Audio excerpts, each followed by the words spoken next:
बाल विकास एवं शिक्षा शास्त्र के महत्वपूर्ण प्रश्नों की सीरीज, जिसके अंदर हम प्रैक्टिस करेंगे बहुत महत्वपूर्ण प्रश्न जो सभी टेट एग्जाम के लिए बेहद महत्वपूर्ण है। चलिए प्रश्न नंबर 1 की तरफ। शिक्षण अधिगम की सूचना प्रक्रिया इंफॉर्मेशन प्रोसेस जिस अधिगम सिद्धांत से संबंधित है वह है। ऑप्शन ए व्यवहारवाद के सिद्धांत से,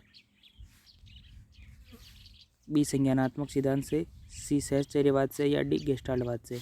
तो इंफॉर्मेशन प्रोसेस ऑप्शन बी संज्ञानात्मक सिद्धांत से संबंधित है। संज्ञानात्मक सिद्धांत जिसके अंदर बालक खोज द्वारा ज्ञान का निर्माण करता है और ये खोज बालक के द्वारा स्वयं की जाती हैं, संज्ञानात्मक विकास के अंतर्गत आता है, जिसके अंदर प्रमुख मनोवैज्ञानिक जीन पियाजे हैं जिन्होंने वैयक्तिक निर्मितवाद दिया था। चलिए नेक्स्ट क्वेश्चन की तरफ। अधिगम के किसी सिद्धांत में प्रतिक्रिया होने पर पुनर्बलन देने का सुझाव दिया गया है। तो हमें ये ऑप्शन दे रखे किस के अंदर दिया गया है। ऑप्शन 1 संबंध प्रतिक्रिया, बी सूझ सिद्धांत, सी चालक न्यूनता का सिद्धांत या डी क्रिया प्रसूत का सिद्धांत। तो पुनर्बलन देने का सुझाव क्रिया प्रसूत सिद्धांत के अंदर दिया गया है, जो कि B.F. स्किनर के द्वारा दिया गया था।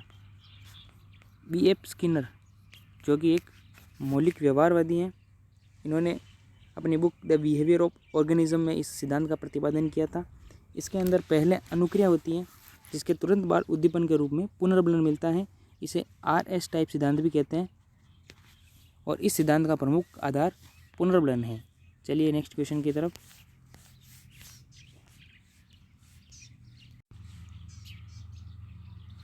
एटकिंसन के अनुसार उपलब्धि अभिप्रेरणा का मापन किससे किया जाता है।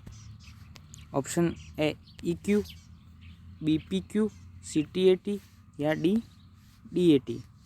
तो एटकिंसन के अनुसार उपलब्धि अभिप्रेरणा का मापन TAT थैमेटिक एप्रिसिएशन टेस्ट प्रासंगिक अंतर्बोध परीक्षण, जो कि मॉर्गन और मुर्रे द्वारा 1938 के अंदर दिया गया था, इसके अंदर उपलब्धि अभिप्रेरणा का मापन होता है। उपलब्धि अभिप्रेरणा जिसके प्रतिपादक मैक्लेलैंड है, जिन्होंने 1961 के अंदर उपलब्धि अभिप्रेरणा का सिद्धांत अचीवमेंट मोटिवेशन प्रतिपादित किया था। चलिए नेक्स्ट क्वेश्चन की तरफ।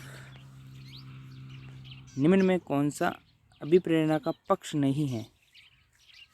ऑप्शन ए आवश्यकता, बी दबाव, सी ड्राइव या डी प्रोत्साहन। तो एंड नीड भी है, ड्राइव भी है, इंसेंटिव प्रोत्साहन भी है। तो इसका सही आंसर हो जाएगा दबाव। चलिए नेक्स्ट क्वेश्चन की तरफ। क्रिया को प्रारंभ करने, जारी रखने तथा नियंत्रित करने की प्रक्रिया है। ऑप्शन ए अधिगम, बी सृजन, सी संतुलन या डी अभिप्रेरणा। तो क्रिया को निरंतर जारी रखने और नियंत्रित करने की प्रक्रिया अभिप्रेरणा मोटिवेशन है। तो इसका सही आंसर डी हो जाएगा। प्रश्न number 6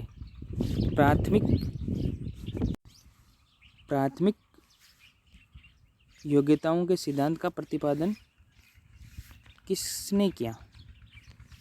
option A Thurstone, B Vernon, C Thorndike या डी स्पीयरमैन।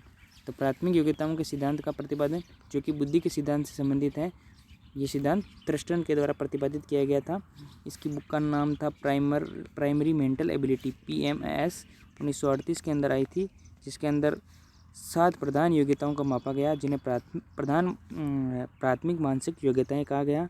इन्होंने कहा कि बुद्धि का इकाइयाँ अलग अलग समूह प्रकोष्ठों में बटी होती हैं और एक समूह में शामिल सभी इकाइयाँ समान होती हैं। आशा करते हैं प्रश्न ये आपको अच्छे लगे हो और भी हमसे जुड़ना चाहते हो तो चैनल को सब्सक्राइब करें, लाइक बटन को प्रेस करें। धन्यवाद आप सभी।